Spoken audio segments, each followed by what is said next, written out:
Hello students, अगर आप भी अकाउंट्स को रटने के बजाय उसे बेसिक से समझना चाहते हैं तो आप सही वीडियो पे आइए। चलिए हम आज क्लास 11 डे 3 को शुरू करते हैं, जिसमें हम बात करेंगे rule of debit and credit. इसको हम क्लियर रूल की मदद से समझेंगे।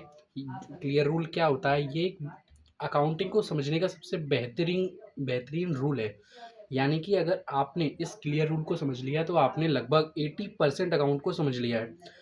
और 100% जो अकाउंटिंग इक्वेशंस होती हैं वो सब इसी पे बेस्ड होती हैं। यानी कि जो आपके 11th में सवाल आएंगे वो सब ज़्यादातर मोस्टली इसी टॉपिक पर आएंगे, जिसमें आपको या तो कभी कभार हो जाएगा कैपिटल को बढ़ाना है घटाना है, कभी एक्सपेंस कभी एसेट्स, मतलब इन्हीं के इर्द गिर्द जो पूरी अकाउंटिंग है वो घूमती है।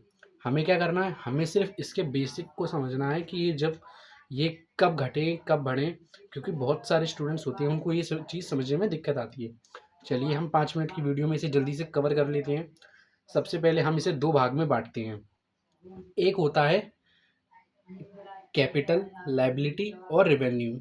यानी कि जब भी ये चीज़ें बढ़ेंगी तो ये क्रेडिट होगा। यानी कि जब भी ये चीज़ इंक्रीज होंगी बिजनेस में तो इन चीज़ को हम क्रेडिट करेंगे, और जब भी ये चीज़ बिजनेस में डिक्रीज होंगी यानी घटेंगी तो हम इसे डेबिट करेंगे।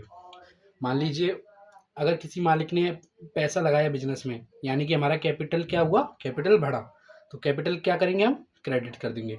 और मान लीजिए अगर पैसा निकालता है तो क्या कर देंगे? डेबिट कर देंगे।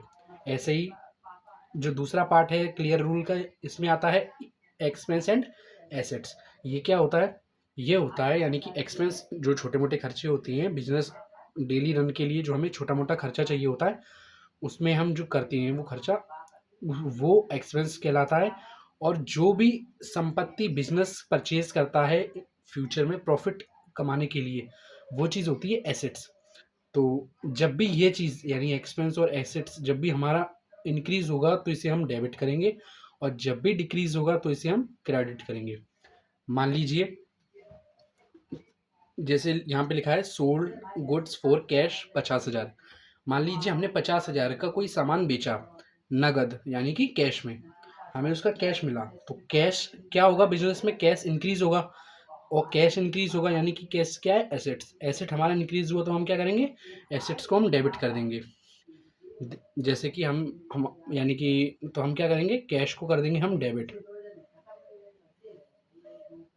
क्योंकि कैश हमारा इंक्रीज हुआ है। और जो हमने सामान बेचा यानी कि जो हमारा गुड्स है उसको हमने बेचा।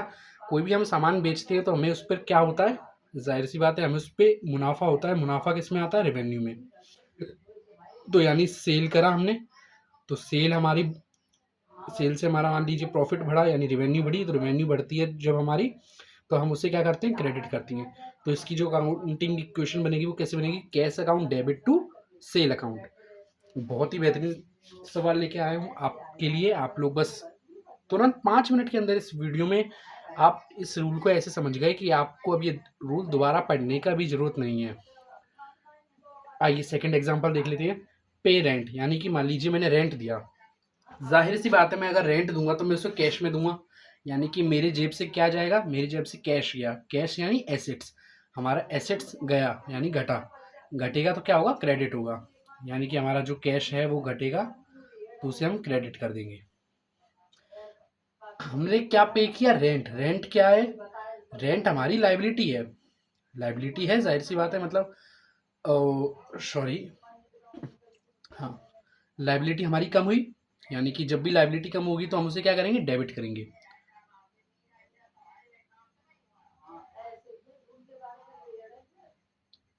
देख सकते हैं रेंट, यानी कि रेंट हमारा, तो क्या इसके जो अकाउंटिंग टर्म बनेगी वो क्या बनेगी? Rent account debit to cash account.